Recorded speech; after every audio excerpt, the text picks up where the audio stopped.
Et salut à toutes et à tous. Alors je sais pas chez vous, mais à Montpellier ce week-end il fait pas beau, il fait que pleuvoir, on est confinés. Donc j'avais envie de m'occuper de mes herbiers et de mes végétaux mis sous presse. Et je me suis dit mais pourquoi pas vous faire une vidéo à ce sujet. Vous avez déjà fait des vidéos sur les herbiers précédemment. Ma technique elle a un petit peu évolué, puisque du coup jusqu'à présent j'utilisais des gros bouquins dans lesquels je mettais du papier journal et je mettais à sécher comme ça les différentes feuilles et fleurs que je voulais faire en herbier. Et puis je me suis dit, ça commence à plus être possible, je commençais à avoir des livres qui étaient remplis un peu partout, et puis du coup je savais plus où était quoi, la technique de séchage n'était pas la plus optimale dans ces livres-là. Parfois en plus je voulais récupérer de grandes feuilles et j'avais pas des livres assez grands. Par exemple j'avais galéré pour cette feuille de Monstera, hop, que j'aime beaucoup d'ailleurs. Je sais pas si je vous l'avais montré dans mes précédentes vidéos. Et du coup, en fait, cette feuille était en train de se faire attaquer par les trips. Et j'étais dégoûtée parce qu'elle était vraiment trop jolie avec des petits trous. Enfin, vraiment, je la trouvais trop belle. Donc, je l'avais coupée avant qu'elle pourrisse totalement. Et je l'avais mis sous presse et laquée pour qu'elle puisse du coup être un peu immortalisée. Et je suis plutôt contente du résultat. Donc, je me suis dit, quitte à fabriquer une presse, tant qu'à y être, autant la faire grande pour que je puisse vraiment mettre tout ce que je veux à l'intérieur. Donc vous allez voir, elle est quand même assez grande. Je vais vous dire du coup comment on peut facilement en fabriquer une, avec quel matériel, puisque du coup c'est assez simple et plutôt pratique. Et je vous montrerai aussi dedans, à l'intérieur, les différents végétaux que j'ai mis sous presse, les différentes expériences que j'ai fait.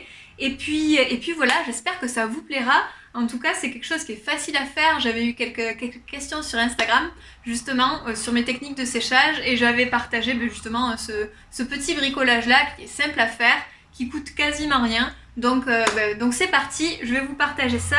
Premier conseil, pour faire une presse, essayez de prendre des planches qui ne sont pas trop fines. Bon, ça c'est vraiment des planches de récup, c'est du bois aggloméré. Le truc pas top, c'est que comme il est laqué, moi je voulais faire dessus des dessins en pyrograveur, mais je pense que soit je rajouterai un étage avec une vraie planche de bois un peu plus fine pour pouvoir bien la décorer, qui me permettra du coup d'avoir un autre étage de presse, puisqu'on va voir avec mes vis là que j'ai encore de la place. Ou alors je le laisserai comme ça, je verrai, c'est pas bien grave. Mais en tout cas voilà, ces planches là, et ici je crois qu'elles font 1,5 cm ou 2 cm d'épaisseur, quasiment 2 cm d'épaisseur, et ce qui permet qu'elles se déforment pas quand on les serre. Et ça c'est vraiment, si on devait retenir un des conseils, ce serait voilà, de prendre des planches qui sont quand même assez épaisses pour que vous puissiez resserrer le plus possible et avoir voilà, un séchage parfait et des planches qui ne gondolent pas, enfin qui tiennent un petit peu dans le temps. Donc là, vous avez vu deux planches qui sont coupées de manière égale en carré, 50 sur 50 quasiment. Aux extrémités, donc là, laissez 2 ou 3 cm et percer 4 différents trous pour pouvoir prendre ces vis-là. Alors ces vis, ça s'appelle des écrous vis à papillon, et ce qui permet, vous allez voir hyper facilement, de pouvoir resserrer en fait votre herbier. Vous voyez là, ça s'écarte petit à petit, et vous pouvez voilà, selon l'épaisseur que vous avez, vraiment serrer au maximum, et voilà, avoir quelque chose qui ne bouge pas. Et c'est vrai que c'est quand même hyper pratique pour faire sécher des végétaux. Comme, par contre ça se pratique, mais ça prend beaucoup de place, comme les planches sont un peu lourdes, c'est plutôt grand, donc pour pouvoir le ranger, c'était pas l'idéal. Donc on a rajouté dessus des espèces de petites roulettes, comme vous voyez là. Et comme ça, je sais pas si vous voyez bien d'ailleurs, hop, c'est un peu galère, c'est un peu lourd. Et vous avez en fait 4 roulettes qui sont vissées en dessous de la planche, du bas. Et ça me permet du coup de pouvoir la ranger facilement. Je la mets en fait sous ma table basse. Et du coup on peut le bouger pour faire le ménage, le remettre dessus. Et c'est plutôt pratique d'ailleurs. Donc si jamais l'astuce vous plaît, n'hésitez pas à la reproduire chez vous. Et ensuite, donc vous avez des 4 côtés ces vis là. Une petite, comment on appelle ça? Une petite rondelle entre les deux pour resserrer. C'est pas obligatoire. Je vais dévisser et vous montrer du coup comment ça se passe à l'intérieur.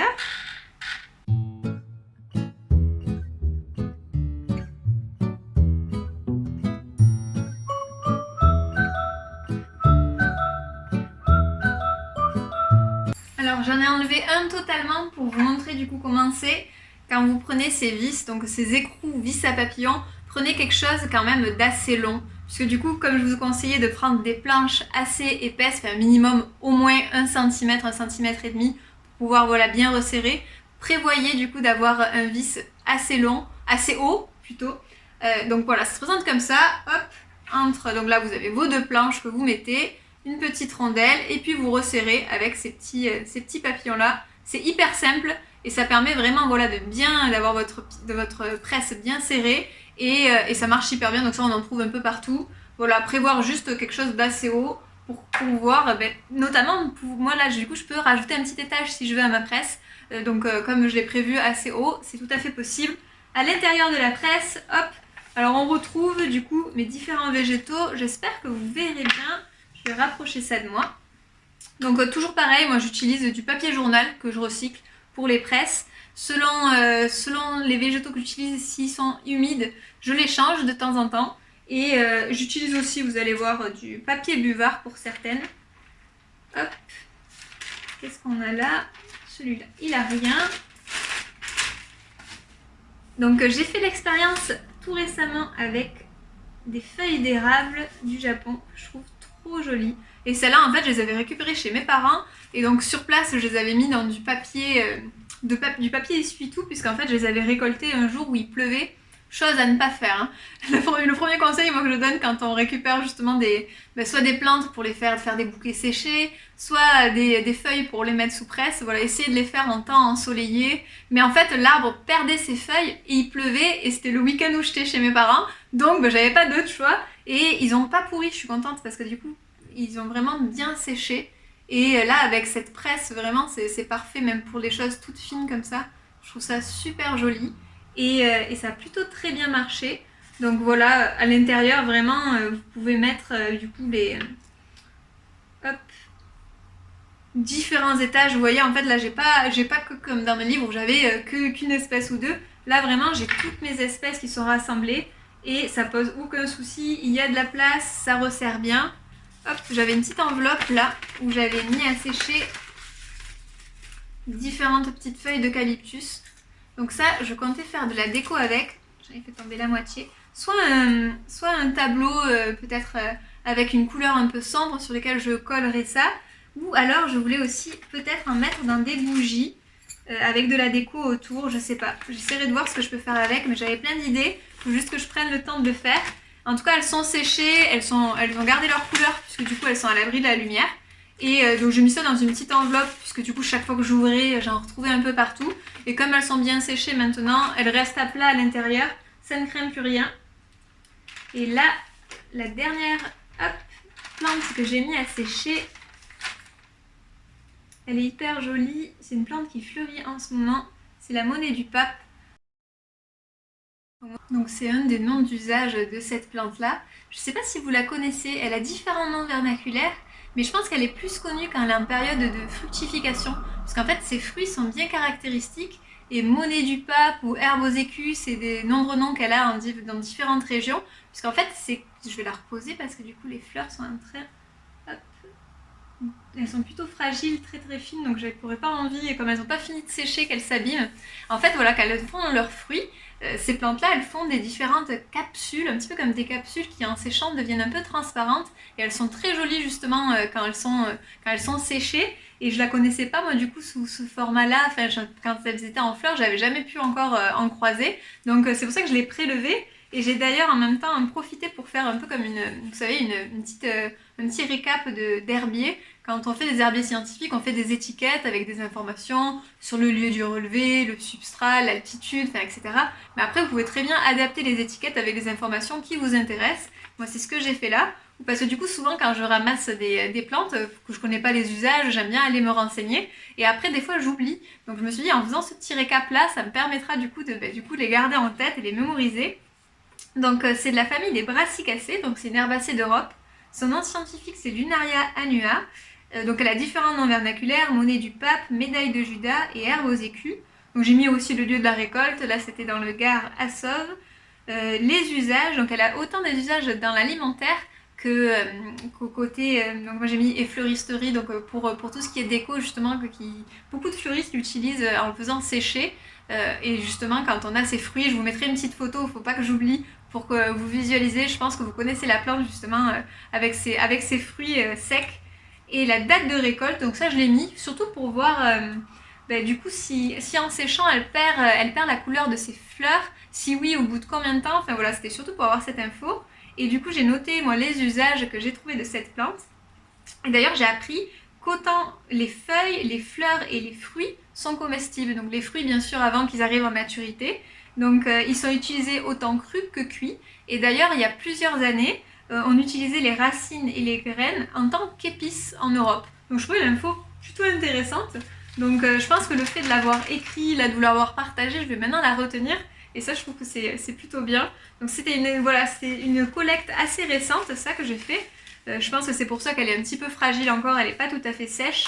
Je l'ai fait je pense il y a un peu plus d'une semaine. Mais je pense qu'il lui faudra une autre bonne semaine pour vraiment bien sécher. Ensuite, qu'est-ce que j'ai? Ah oui, ça c'est une des collectes que j'ai fait un peu plus ancienne, celle-ci. Une des premières balades de printemps. Donc je pense que vous voyez là, il y a plusieurs espèces de fougères. Et celle-ci, ce que je trouvais fou, vous allez voir, c'est de ce côté-là. On voit en fait, du coup je sais pas si vous connaissez la manière dont les fougères se reproduisent. En fait la fougère ne fait pas de fleurs. Donc c'est vraiment différent des autres espèces. Et en fait sous sa feuille, donc ça c'est le dessus, dessous elle contient, je sais pas si vous voyez, donc c'est les différents organes reproducteurs de la fougère, elle contient des spores. Et avec le vent, une fois que les spores sont arrivés à maturité, ils vont se disperser et c'est comme ça qu'elle se disperse et qu'elle se reproduit en fait la fougère. Et je trouve ça trop fou là, on les voyait bien. Je trouve qu'elle a bien séché cette feuille et vraiment, moi j'aime beaucoup les fougères, je trouve que c'est hyper joli. Donc j'en avais prélevé plusieurs différentes. Hop, une autre espèce ici. Celle-ci qui n'a pas de spores, hein, vous voyez, elle est verte des deux côtés. Je connais pas du tout son nom, par contre à celle-ci, il y a tellement d'espèces différentes de fougères. Je crois que dans la famille des fougères, il y a plus de 10 000 espèces. Donc avant de les retenir toutes, je pense, il faut un petit moment. Vous faut être bien spécialisé. Là, je crois qu'on a un Asplenium, c'est une fougère qu'on retrouve pas mal aussi en ville, sur les murs. Une espèce un peu rampante que je trouve très jolie. Là, on en a deux autres, un petit peu plus petites. Et celle-ci, elle en a, hop, des spores. On le voit derrière. Et c'est fou la couleur orange. Et je pensais pas qu'elle soit préservée comme ça sous presse. En fait, si. C'est vrai que cette presse, elle est vraiment hyper pratique quand même, puisque du coup, elle sèche vraiment très bien tous les végétaux. Bien à plat, bien serré, ça bouge pas. Il y a beaucoup moins de pertes que quand je le faisais dans des livres. Des fois, il y a des côtés qui étaient un peu biscornus, des morceaux qui se retrouvaient un peu cassés. Là, pas du tout. Celle-ci est aussi trop jolie. Par contre, celle-ci, quand je pense que je l'ai pas bien...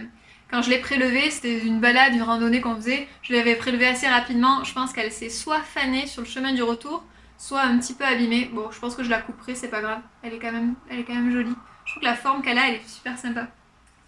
Voilà pour la famille des fougères. Après, qu'est-ce qu'on a dessous? Là, voilà, j'ai récupéré des vieux buvards que j'avais quand j'étais petite pour faire sécher du coup des espèces qui sont soit un petit peu plus épaisses, un petit peu plus humides, pour que ça éponge bien. Le buvard, c'est quand même bien pratique. Je pense que d'ailleurs, l'herbier idéal, ce serait avec des grandes feuilles de buvard. Bon, après, les feuilles de journaux, ça fait l'affaire. Si on les change aussi régulièrement, ça marche aussi.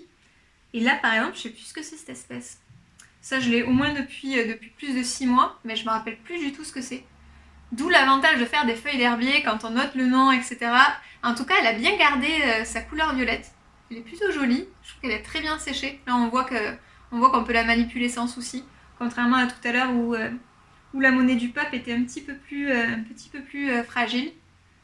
Donc là, je l'avais pris puisqu'on avait le fruit à côté de la fleur. Et ça s'est très bien séché. J'avais fait aussi l'expérience avec des petites fleurs de lierre qui sont très jolies. Donc je trouve que c'est bien. J'aime bien aussi quand des fois on fait des paquets cadeaux, pouvoir récupérer des feuilles de lierre qui ont été séchées, marquer le nom de la personne dessus. Je trouve que ça fait, déjà ça utilise que du végétal et ça fait des petites attentions plutôt jolies. Et j'aime bien faire ça. Depuis l'année dernière, je fais ça et j'aime bien. Du coup là, le fait d'avoir vu que ça se sèche bien, je pourrais recontinuer. Et là, j'avais récupéré, j'aime beaucoup, j'ai fait tomber une petite feuille, il faut que je range bien. J'aime beaucoup ça, c'est la première expérience que je fais avec les feuilles de vigne vierge et c'est hyper beau, je suis contente qu'elles aient gardé leur couleur. J'avais récupéré ça à l'automne et sans conviction, je pensais que c'était un petit peu trop fragile et je suis hyper contente du résultat. Je pense qu'il y a vraiment quelque chose à faire avec ces feuilles-là, elles sont super jolies. Moi j'adorais leur couleur en fait et je voulais savoir si elle les gardait une fois sous presse. Je vais tomber une petite feuille. Je pense que bon, il y a des petites feuilles qui se sont détachées puisque c'est quand même assez fragile. Et puis je l'avais récolté du coup pendant l'automne, le temps est quand même plus humide, du coup c'est pas l'idéal pour les végétaux. Mais, euh, mais je pense que du coup je crois que j'en ai fait d'autres et je pense qu'il y a quand même moyen de récupérer de jolies feuilles pour en faire quelque chose. Je vous partagerai sur Instagram si jamais je fais un petit tableau pour vous montrer le rendu que ça peut avoir. Je pense que j'en ai d'autres. Ah voilà, il me semblait qu'il y en avait des plus grandes encore. Elles sont trop jolies. Je suis trop contente des couleurs de ces feuilles. C'est fou quand même les couleurs qu'on a dans la nature. Trop jolies. Je pense que je suis vraiment contente. Là, elles ont toutes l'air d'avoir bien séché, à part celle-là. Ouais, celle-là. Faites pas comme moi. Là, je les soulève un peu rapidement. Mais l'idéal, ce serait d'avoir une pince à épiler. Parfois pour les végétaux qui sont vraiment fragiles, pour bien les soulever. Ah, celle-là vient facilement. Trop belle. Je vais pas toutes les décoller au risque du coup d'en perdre quelques-unes. Mais en tout cas, sachez que ça marche très bien si jamais vous voulez faire l'expérience la saison de l'automne, quand on y sera. Ça marche plutôt très bien aussi. Là, c'est des spécimens un peu plus vieux que j'avais fait à l'origine dans des livres que j'ai remis là-dessous au fond pour pouvoir qu'elles soient conservées. Mais vous voyez, c'était pas l'idéal. Hein. Ma fougère, elle s'était abîmée dans un livre. Hop. Ça, c'était une expérience que j'avais fait avec mes feuilles de Pachira. Et j'avais aussi essayé avec mes feuilles de Bégonia, Tamaya. Mais c'est pas très beau. Je trouve que les feuilles de Bégonia, elles sont trop belles en fait, avec leurs petites taches blanches. Et c'est pareil, c'était fait attaquer par les trips. Du coup, je l'avais vu ici, la feuille allait se détacher. Donc je me suis dit, tu vas la mettre direct sous presse. Et en fait, les petites taches blanches que la plante a de manière naturelle, très très jolie comme ça toute l'année, quand elle sèche, elle les garde pas trop. Du coup, la feuille est très très fine, elle s'est bien conservée, mais la couleur c'est un peu fané, donc c'est pas la plus grande réussite celle-ci. J'avais essayé également de faire, avant de le mettre en dormance, des feuilles d'oxalis pourpre. Je sais pas si je les ai ici ou si elles sont restées dans un de mes livres, on va voir. Je suis curieuse de voir le résultat. Bon, bah alors c'est pas ici, j'ai dû les mettre dans un de mes livres, je pense que je le retrouverai quand je le chercherai plus, mais il doit m'en rester quelque part encore, j'en avais tellement mis partout, des végétaux sous presse dans mes bouquins qu'il faudrait que je les récupère toutes pour les mettre ici, puisque c'est quand même l'idéal. Vraiment la presse, on voit que ça conserve bien, on peut avoir tout au même endroit, quand on s'y prend dès le début. Moi c'est vrai que j'avais commencé avec des livres, donc voilà, je vais en avoir encore dans des livres quelque part. Mais voilà, j'étais contente de vous partager cette presse parce que moi j'en suis plutôt très contente. C'est facile à faire. Voilà, vous rassemblez tout à un même endroit et vraiment vous avez un séchage qui est optimal et qui est top. Donc voilà, j'espère que ça vous aura plu. Je sais pas si vous faites des herbiers chez vous, que ce soit pour la déco ou des herbiers un peu plus scientifiques avec des étiquettes. N'hésitez pas à me dire si oui, comment vous vous y prenez. Et sinon, si jamais ça vous tente de le faire, ben voilà, n'hésitez pas à me dire le résultat, j'en serai contente. Et puis voilà, je suis contente de vous avoir partagé ça. J'espère que vous allez passer une très belle journée et je vous dis à bientôt.